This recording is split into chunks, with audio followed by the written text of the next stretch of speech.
आप देख रहे हैं फतेहपुर हलचल न्यूज़ चैनल। मैं हूं रमेश मोहन शुक्ला। मुझे विश्वास है अब तक का आपका दिन शुभ रहा होगा। आप स्वस्थ होंगे, सानंद होंगे और प्रसन्न होंगे।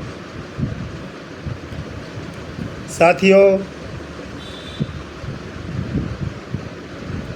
इन दिनों बिहार का चुनाव राष्ट्रीय फलक पर छाया हुआ है। जिस किसी भी मीडिया चैनल को खोलिए, उसमें बिहार का चुनाव और उनके नेताओं से जुड़ी खबरें ही आपको सुनाई पड़ेंगी।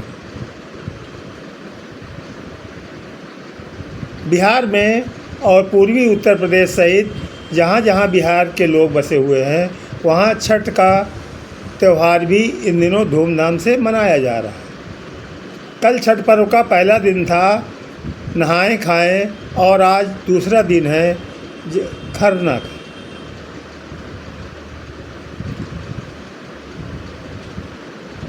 पूरे देश के बड़े बड़े महानगरों में बसे बिहारी प्रवासी अपने अपने घरों को लौट रहे हैं, और प्रवासियों के लौटने में जो ट्रेनों की दिक्कत दिखाई पड़ रही है, वो भी आपको कहीं न कहीं से दिखाई पड़ रहा होगा।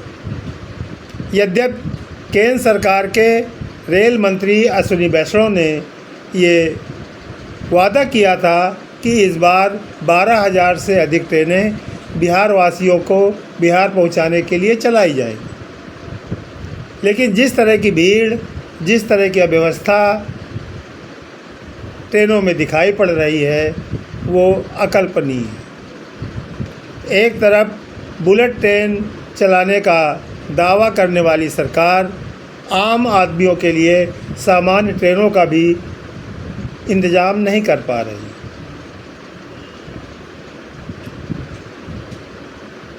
ये सच है कि जितनी तेज़ी से देश की जनसंख्या बढ़ रही है, उतनी तेज़ी से संसाधन नहीं बढ़ते, लेकिन उन संसाधनों को जितने भी उपलब्ध हैं, उनको व्यवस्थित तरीके से चलाना ये सरकार और उसके तंत्र का पूरी जिम्मेदारी है।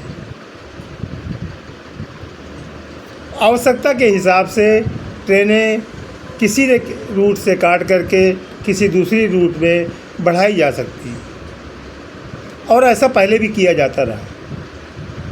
लेकिन इस बार जो ट्रेनों की समस्याएं दिखलाई पड़ रही हैं, वो वास्तव में कल्पना से परे है। एक तरफ बिहार में इन दिनों प्रधानमंत्री और गृह मंत्री के चुनावी दौरे अपने चरम पर हैं। एक दिन में 2 से 3 जनसभाओं को संबोधित कर रहे हैं ये दोनों भाजपा के शीर्ष नेता।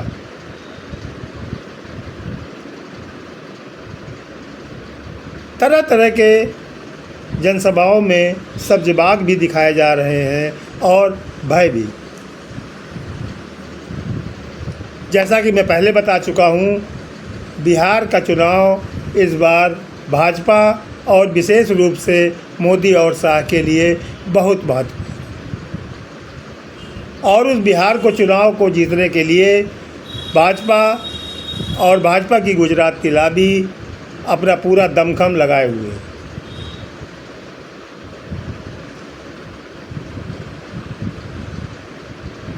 नीतीश कुमार दोहरी दुधारी तलवार में फंसे हुए हैं, और जैसा कि उनका स्वभाव है, वो तुरंत भले उसको कोई प्रतिक्रिया न दें, लेकिन मौके पर जवाब देने के लिए जाने जाते हैं।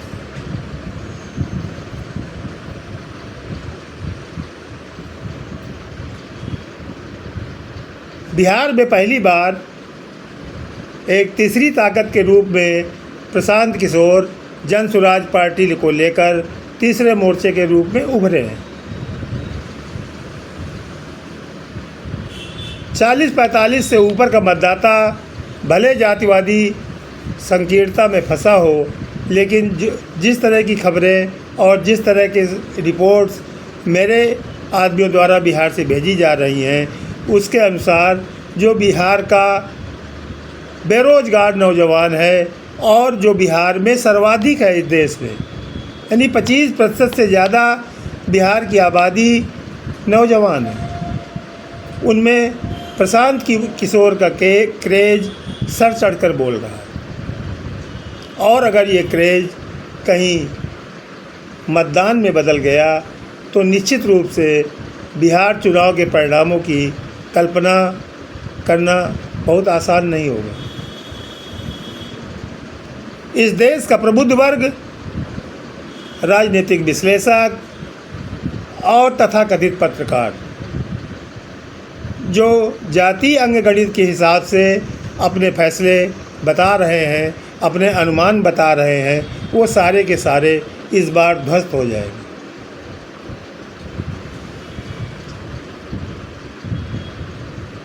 एक तरफ भाजपा नीत एनडीए है तो दूसरी तरफ तेजस्वी नीत महागठबंधन।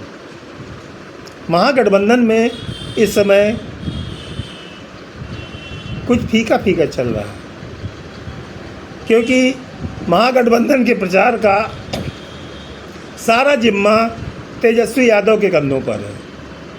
उनका साथ हाल ही में डिप्टी सीएम घोषित किए गए वीआईपी पार्टी के मुकेश सहनी भले दे रहे हों, लेकिन कांग्रेस के बड़े नेताओं का बिहार में इस समय चुनावी रणभूमि में न दिखाई देना कहीं न कहीं से महागठबंधन को कमज़ोर कर रहा है।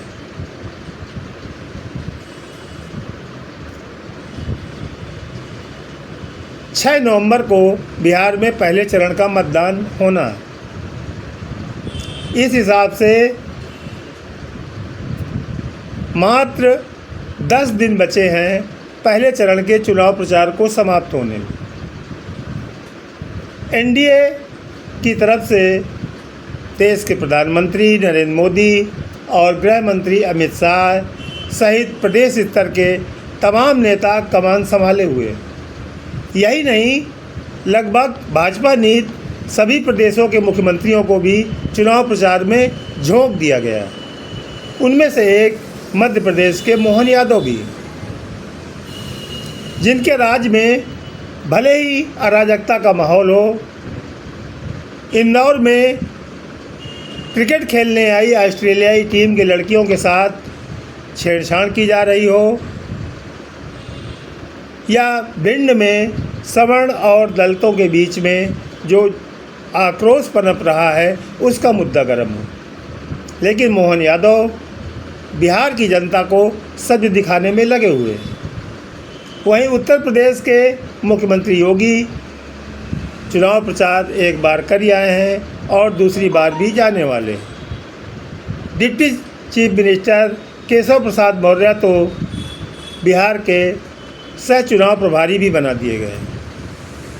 इसी तरह हेमंत बिश्व शर्मा भी बिहार के चुनाव प्रचार में लगे हुए हैं, जो अपने फायर ब्रांड हिंदुत्व के लिए जाने जाते हैं।